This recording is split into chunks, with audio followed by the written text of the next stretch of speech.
Continuamos hoy, amigo oyente, el recorrido que iniciamos en nuestro programa anterior por este pequeño libro de Ageo.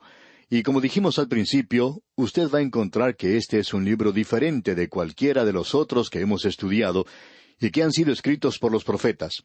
Ageo le da mucho énfasis a la palabra del Señor. Vamos a leer el versículo 1 que ya leímos anteriormente de este capítulo 1 de Ageo. Dice: En el año segundo del rey Darío, en el mes sexto, en el primer día del mes, vino palabra de Jehová por medio del profeta Ageo a Zorobabel, hijo de Salatiel, gobernador de Judá, y a Josué, hijo de Josadac, sumo sacerdote, diciendo. Ahora usted nota que Ageo comienza diciendo, en el año segundo del rey Darío. Nuevamente debemos decir que aquí se nos presenta un calendario que es del tiempo de los gentiles. El Señor Jesucristo dijo que Jerusalén iba a ser hollada o pisoteada por los gentiles hasta que el tiempo de los gentiles fuera cumplido. Eso es aún cierto en este mismo instante. Nos encontramos en esos tiempos aquí. Esto ya no está dirigido a un rey de Israel, ni tampoco está dirigido a algún rey del linaje de David. Este calendario se refiere a esto ahora. Es el primer día del mes, y es el sexto mes. Debemos decir esto categóricamente porque si usted tiene un calendario judío, notará que este es el mes de septiembre, el día primero del año 520. Este es un libro que se puede fechar muy fácilmente. Y luego dice, a Zorobabel. Este es el líder político, el hijo de Salatiel, y como ya hemos dicho, Zorobabel quiere decir sembrado en Babilonia, o sea que él creció en Babilonia. Él tenía un nombre babilónico, había nacido en la cautividad. Y luego se menciona a Josué, hijo de Josadac, sumo sacerdote. Así es que los líderes religiosos y civiles son mencionados aquí.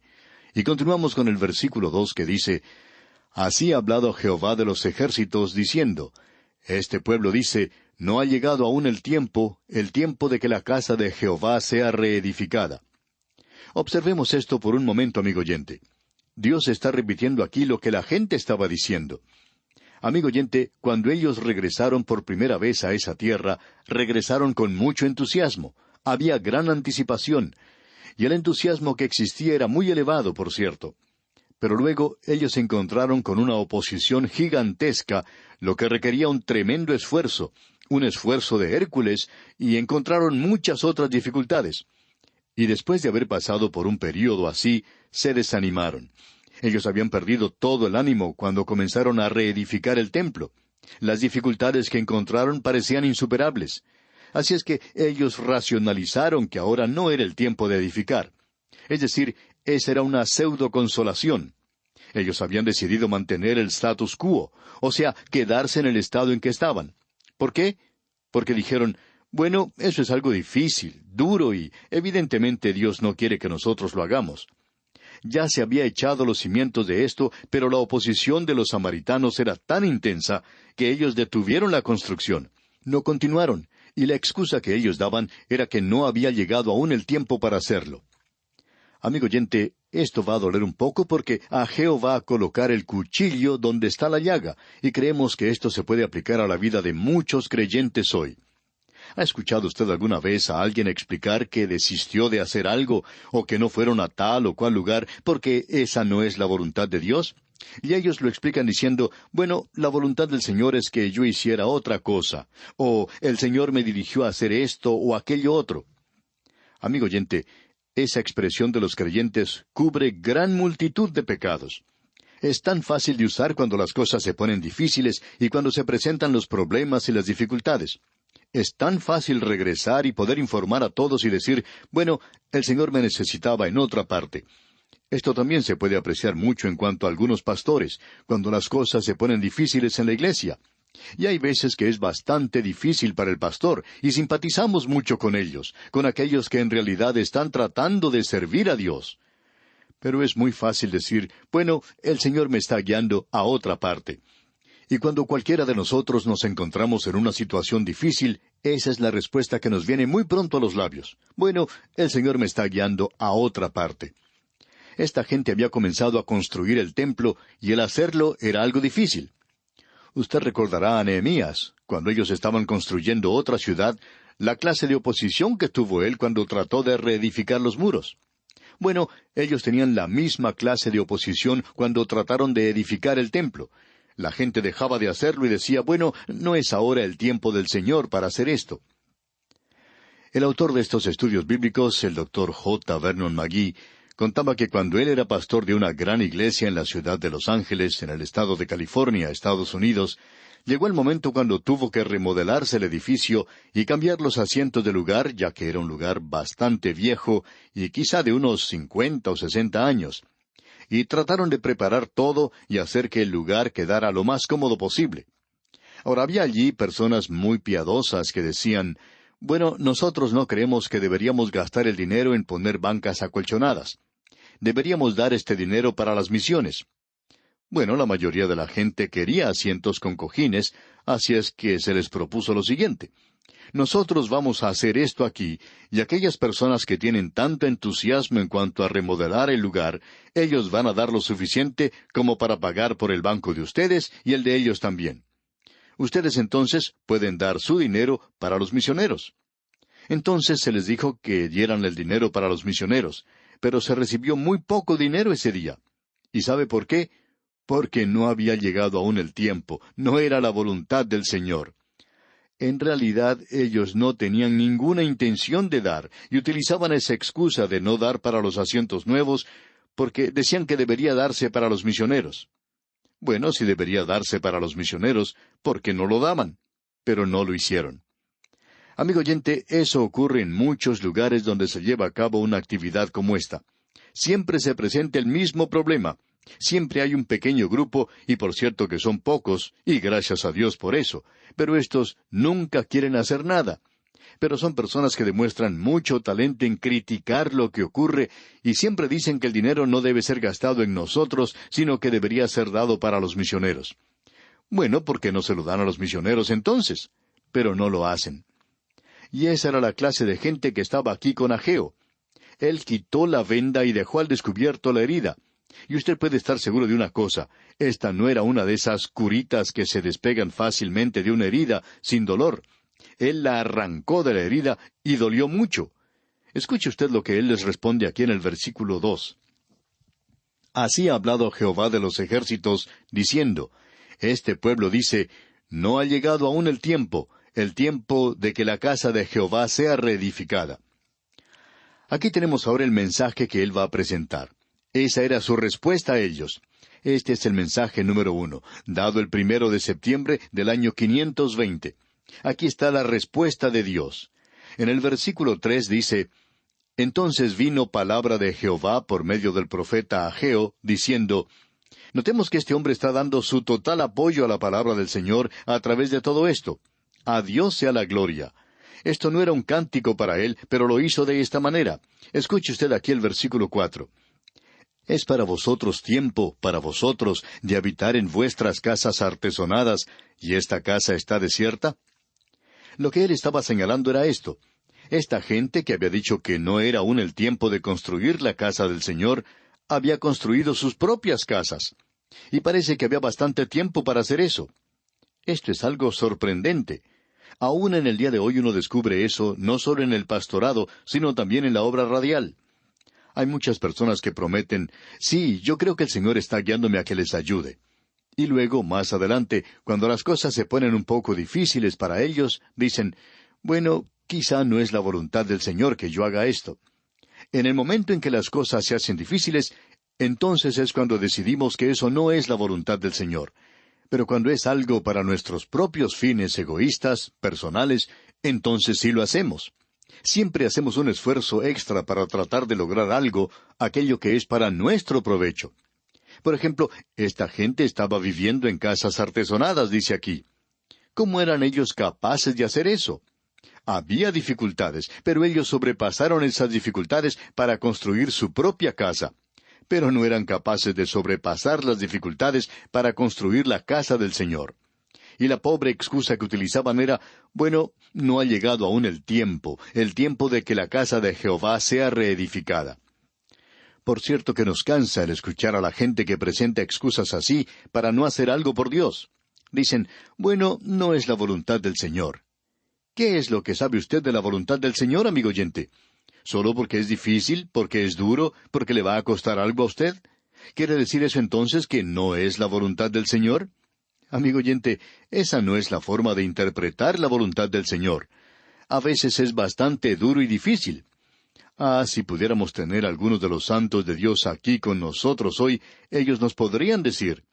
Nos preguntamos, ¿qué diría Abraham a esta gente que hoy dice, bueno, no es la voluntad del Señor que yo haga esto? Este hombre vivía en Ur de los Caldeos. Él tenía una buena ocupación allí. Y usted puede estar seguro de una cosa. Este hombre que iba a ser el padre de los israelitas, de seguro que era un buen negociante. Él estaba gozando de una buena posición allá en Ur de los Caldeos. Esa era una ciudad muy civilizada en aquellos días. Era una ciudad bastante próspera y había mucho lujo allí. Y Dios le dijo a él, yo quiero que tú salgas de esta ciudad. Y hubiera sido muy fácil para Abraham decirle a sus vecinos, creo que no he entendido muy bien eso. El Señor nunca me pidió que yo dejara este lugar. Es algo cómodo, fácil, de modo que no creo que la voluntad del Señor para mí sea que tenga que dejar esta ciudad. Amigo oyente, hay miles de misioneros en los campos misioneros en el presente y muchos de ellos están realizando grandes sacrificios. ¿Por qué? Porque ellos pensaron que era la voluntad del Señor que salieran y después hicieran esto. ¿Cuántos de nosotros aquí en casa no deberíamos estar con ellos? ¿Cuántos miembros de la iglesia en el presente están muy ocupados haciendo un banquete aquí, otro allá, haciendo cosas en la iglesia que no son difíciles, por cierto, donde no tienen que enfrentarse a ninguna oposición y donde no están en realidad esparciendo la palabra de Dios? ¿Cuántos hay hoy que están tratando de decir, bueno, esta es la voluntad de Dios, pero no es su voluntad que yo realice un sacrificio para Dios? Amigo oyente, el mensaje que Ageo nos presenta es un mensaje claro de la palabra de Dios. Y lo que Dios nos dice lo leemos aquí en los versículos 3 y 4. Escuche usted. Entonces vino palabra de Jehová por medio del profeta Ageo, diciendo, ¿es para vosotros tiempo, para vosotros, de habitar en vuestras casas artesonadas, y esta casa está desierta? Siempre nos sentimos incómodos cuando viajamos a algún lugar y podemos observar grandes iglesias, grandes catedrales, y a su alrededor la gente está viviendo en la pobreza. Es muy fácil para nosotros señalar eso y decir, bueno, eso no es correcto. Y estamos de acuerdo con que no es correcto. Pero cuando vemos a una iglesia que necesita tanto, que necesita ser arreglada, que necesita ser mejorada, para que pueda entrar el pecador allí, y nada se hace al respecto, eso también es terrible. Y hay iglesias así, y eso ha sido su excusa débil. En cierta ocasión, un diácono le dijo al predicador invitado, ¿sabe una cosa? Nosotros creemos aquí en dar para los misioneros. Creemos mucho en eso. Y esa es la razón por la cual no ponemos alfombrado en la iglesia. Y esa es la razón por la cual no ponemos bancas nuevas. Y luego, este diácono llevó al predicador a su casa, y allí le trató como un rey. Este hombre tenía una casa y le había costado un dineral tremendo.